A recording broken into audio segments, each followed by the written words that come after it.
everyone. Hope you're safe and well. Little bonus video for you actually, because I might be going on holiday for a little bit, or at least having some time off. Hope that's okay. But this is just a clip from our latest On The Ball podcast where we go through the Norwich City squad. I think this section is just the case for the defence, if you like. It also might have been recorded by before all the Jamal Lewis shenanigans. That said, I'm not thinking anything is going to happen particularly quickly on that one, so I think we're all right. Hope you enjoy it. Anyway, it's a full-on breakdown, and obviously if you follow the link in the comments or the notes or whichever, wherever you're watching, you can find a link to the full podcast where you can also see where we talk about the midfield and the attack. And it's gone down well, so I hope you enjoy it. The Athletic was a year old in terms of in the UK. This week we launched on the 5th of August 2019, so it's been a remarkable week, a remarkable year. I would like to say a huge thank you to everyone who has taken any sort of amount of time to write, to read anything I've written, likewise to enjoy my videos in my new role and things like that, and the podcasts. Worth bearing in mind, the podcast and videos are both free for you all to take in. Really appreciate it. Obviously, it would be pointless me doing any of this if no one bothered watching it, reading it, or whichever. So it makes it worthwhile. So I appreciate it. I'm going to stop. I'm also going to hopefully have a quieter couple of weeks if I can. Enjoy this video and see you on the other side. And hopefully, I will add this in actually, hopefully there will be more videos. If there's anything you want to see when the season restarts, and at the moment I've only really been doing video verdicts, obviously, post-match, which is all good. And then we have the odd podcast clip as well, which hopefully will make more regular. But if there's anything you'd like me to do video-wise, let me know, and I'll see if I can come up with a schedule that works over the course of next season, following Norwich City in the Championship. Can't wait. Anyway, enjoy the podcast clip. Off with goalkeeper, obviously. I've got written here Tim Krul, Michael McGovern, because they're the two seniors. I think everyone else is either going to be on loan or with the 23s. I've already had my Steve Madeley, my West Bromwich Albion colleague, sort of ruminating over the fact that they might need a goalkeeper, and would Tim Krul be available? Now I just said, nah, don't bother, mate. Don't bother, Steve. Don't. Tim's overrated. Is the Sam Johnson situation, and as West Brom's current number one, is he on loan from Manchester United, or is he there permanently now? No, he is there. He is there permanently, and I hope I'm not throwing Steve under a bus here. But I mean, I guess they may need backup. But then is it then a fight over number one? Because with goalkeepers you can play it different ways, can't you? But I did say if they did take Tim, then maybe we could have Sam back the other way, because I quite like Sam Johnston. But I mean, to me, and I'm sure I've said it before, Tim's the one who you give a new contract to, and you say you're not going anywhere, mate. I think Tim stays. I mean, I guess loyalty is a two-way thing, right? And I think Norwich have shown Krul plenty. That's not to say we need it, we deserve it the other way, but he strikes me as the sort of person who would be grateful for the opportunity, and I think he'd give it another shot with us next season, personally.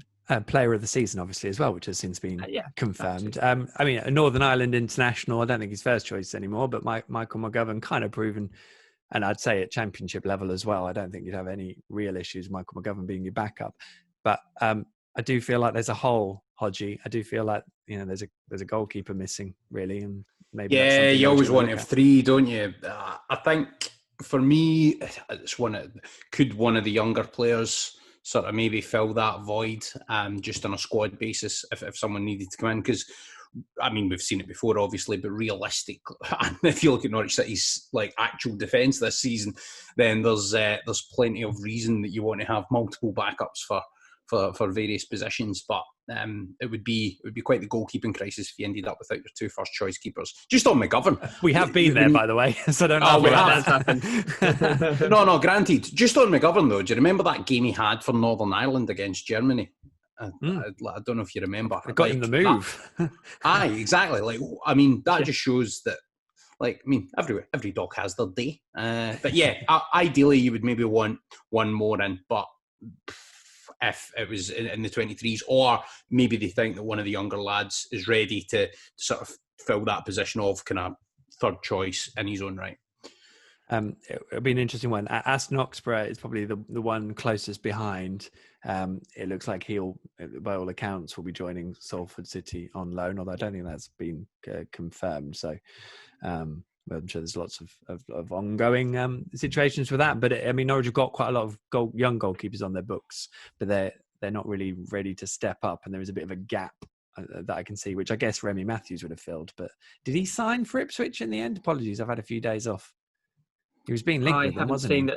I haven't seen that that's gone through. I did see he was linked with them. You wonder whether it lends itself to a loan move. Not that player would necessarily start, but just somebody to get some experience from a Premier League club, possibly. Well, it did go quite well last time. Norwich got a lone goalkeeper in, didn't it? So bless Ralph. Well, never did get to play in Norway, did he? What I will say is that if you speak to people at the club, they believe that what helped Tim Krul have the season he had was having Ralph Farman there in the background to really push him. Really and Farman had some brilliant games for Schalke in the past, so he's a top goalkeeper, even if he didn't show it for Norwich side. 100%. And there is an alternative universe where he didn't have a groin injury when Tim Krul got injured, and probably saved a penalty against Palace and then played the rest of the season. But such is football, eh? Weird. Okay, we'll move on to right back then, shall we? Max Aarons, he's still here. Did I mention I spoke to him exclusively? Can't remember, but you should read that. We know that Bali Mumba is in, and I would, by all accounts, see him as right back cover, although he's obviously played a lot in midfield and is still only young. So he's a couple of years younger than Max, and of course Max is still only 20. We've also got Sam Byram. I've got a really interesting piece going up actually tomorrow morning or Tuesday morning, so that might actually be the morning after you've started listening to this, looking at Jamal and Max and actually assessing how good they were this season. Were they Premier League fullbacks? Were they let down by the rest of the side, or do they still have a lot of work to go? I won't give you the answer. You can read it. But Sam Byram does feature in that piece. And we also had Jordan Thomas, who got his debut against Manchester City for a few seconds. I mean, I wouldn't necessarily see him being involved, but next season. But we do have, Max, Bali and Sam Byram. So I guess what we're questioning here is what happens with Max? What do we think is going to happen with Max? And if what happens to him does happen to him, what are we okay with Sam and Bali? What do you reckon, Steve? First part of the question, I mean, I would be surprised if Max was here come the end of the transfer window. I just think he's, the age that he is, the season that he had, I really thought he was one of our better players. I might have even given him third in the player of the season ahead of Teti. I think he was pretty consistent and actually got better throughout. So I'd be surprised if he was still here. You would think that Byram and Mumba would be a decent pair to go into the season at right back. But the question still remains about Byram's fitness and whether or not you could rely on him to be fit for an entire season. And if not, is Mumba ready? I know he's already been captain of Sunderland, albeit very, very briefly for one game. So he does have a little bit of experience of Championship football, but you'd want him, if we're to mount a promotion push, to have an Aarons type season, really, or certainly not far off that if Byron were to get injured. I think we'd be taking a chance not to replace Max. So I think we might see a new arrival at right back, possibly. I think the only thing that I would throw into that, and I hate to put another position on Ben Godfrey's resume, but he played a few games under Alex Neil where he kind of came on at right back and stuff. So he's capable there. So would you maybe add another central defender and have him as your third option at right back? You see, this is an interesting. I'm just going to chip in here because you're right. He did. Yeah, he's generally played as the left-sided centre back, and we'll get on to left backs and centre backs in a tick. But if Norwich were say going out looking for a left-sided centre back who could step in at left back, you kind of sit there and think, well, actually, why couldn't Ben step in at left back if he's more if he's been more and looked better playing on the left side of the centre back pairing? So I'm not sure about that answer, but yeah, I think I'm not asking Ben Godfrey if he'd play right back because he shouted at me last time I asked him about defensive midfield. So I'm not going to ask him that one.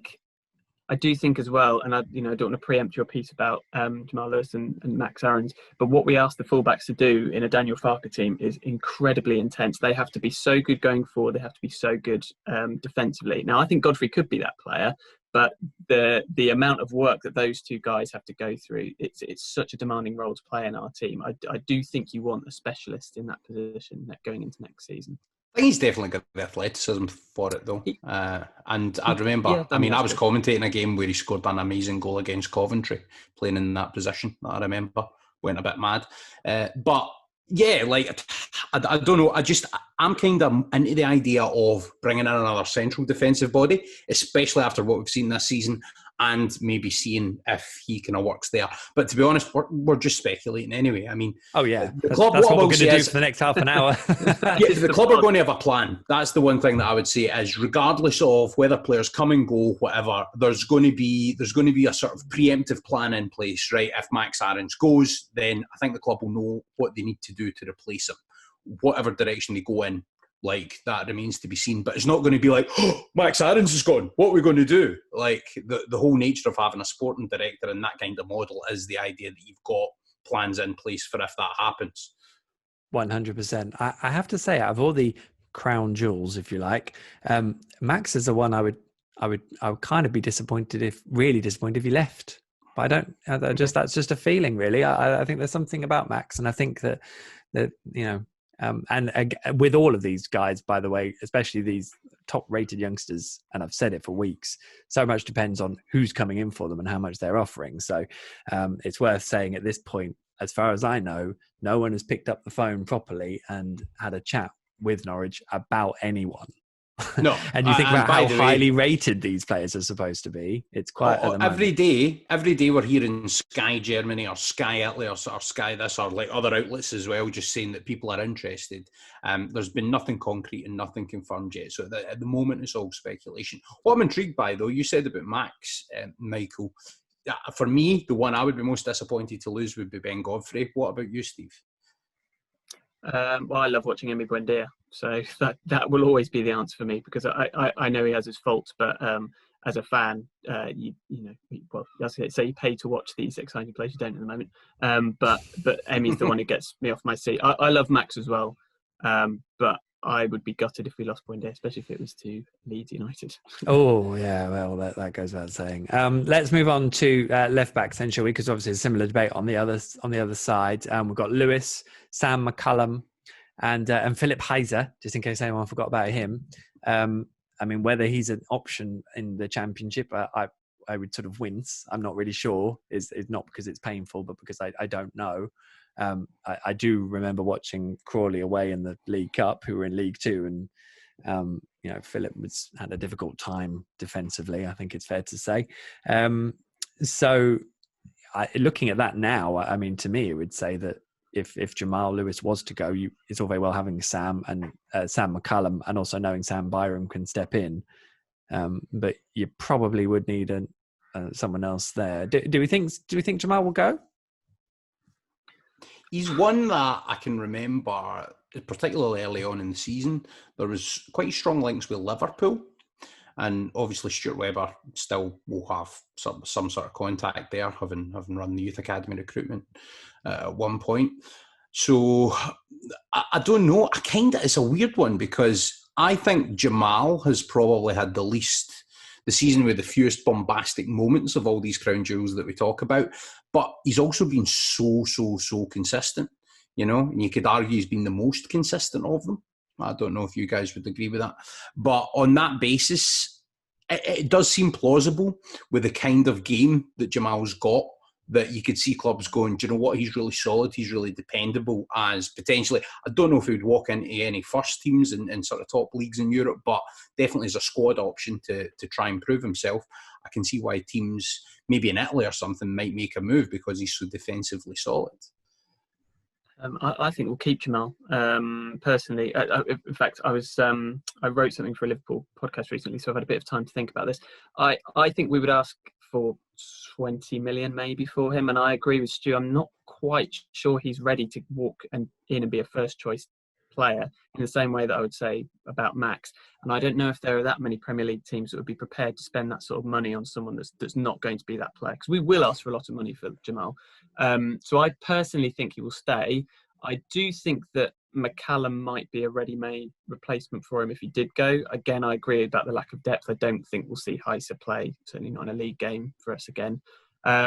So Byram can cover there, injuries notwithstanding. So I think we'll be quite well stocked. Certainly a step up from the days of Husband and Steeperman as our left back options, which is an important context to remember. And I think the thing with Jamal, I mean, I wouldn't disagree with you, Stu. I thought he was a bit unlucky at times in the season, Jamal. And but what I would say is, I thought from all of the younger players, he was the one who, to me, seemed most affected by the situation by the end of the season. And I thought he seemed devoid of any confidence on the ball.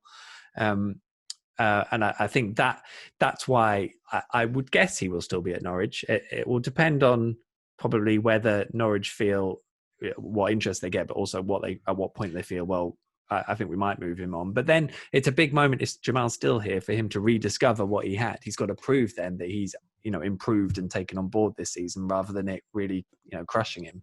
There's a wider point there as well, I think, which is, see, going into this season, I thought Norwich City, regardless of whether we stayed up or went down, would be losing 2, maybe 3 of those crown jewels that we spoke about. But the season has been so poor, and particularly after the restart, that none of them have played themselves into a definite move. So in a way, the absolute cataclysmic sort of bottoming out of the season that happened could kind of play into Norwich's hands in a weird converse way going into this new championship season, because you've got players that can do it in that league, and as long as they approach it with the right hunger again, you might end up having more of those assets that are already proven in that league than you might have had we not got it so badly wrong after the restart. Which again filters into the fact that we will have 2 to 3 weeks of the new season starting with these players here, which adds a fresh dynamic. But just imagine if the championship kicks off and none of them have left. It would be, I say it not because I think it's going to happen, but if it did, it would be quite a scenario, really. Let's quickly move on to centre-backs then. The last of our defenders, we've got obviously Ben Godfrey, who is being linked with every massive club in the world, in intergalactic football. You will have been linked with Ben Godfrey if you're a massive club on Mars or whatever. Agents doing stellar work. Obviously, was that a pun? Lots of phone calls. Was that a pun on the word star, Stella? Yes. Yeah, I'll take it. I'll take it. So, I mean, I can still see Ben being the one who attracts the fee that will tempt Norwich to sell. I think it'll be interesting who decides they're going to come in. Obviously, let's hope Christoph Zimmermann stays fit. Grant Hanley should be fit for the start of the new season, and I think he'll be a big miss. And I wonder if what's happens in the Premier League might, make Daniel Farke a little bit more convinced that he's maybe more important than he has been. Akin Famewo also got his debut at Manchester City. And again, it'll probably be a big pre-season for him. And Tim Closer, who I think has already kind of admitted that he wasn't really ready to play the amount of football he had after his big injury, but that it doesn't really alter the fact that the new season's going to start quite soon as well. So, can I just say as well, nothing against him, but the type of football that Norwich City play now, and just the way football maybe has evolved during his time at the club, he's just a bit slow. And I just don't know if he's the right type of centre-back. Don't know if that's a bit unfair, but I'd be interested to know if either of you agree with me on that. If I was looking to maybe flip one for another asset, it would definitely be Tim Closer. I think a little unfair, because all we have to judge him on is those games over the last few weeks where, as Michael said, I don't think he was ready to play. He didn't look ready. He certainly didn't look like the centre half we've seen. And don't forget that before Godfrey came on, burst onto the scene, he was doing well for us in the Championship. I mean, he was to be quite honest, he was in the running for Player of the Season. I don't think that's an exaggeration. Before he got injured, but we certainly sort of top 3. And then obviously Godfrey came in, and the rest is history. I think to look at the centre half area as a whole, I have heard people say we need to get defenders, centre backs, and we let in too many goals. I don't think we have a problem there. The problem has been injuries. The personnel there, I think we have 4 good Championship centre backs there. It's just the way we play is so offensive that they regularly get left exposed.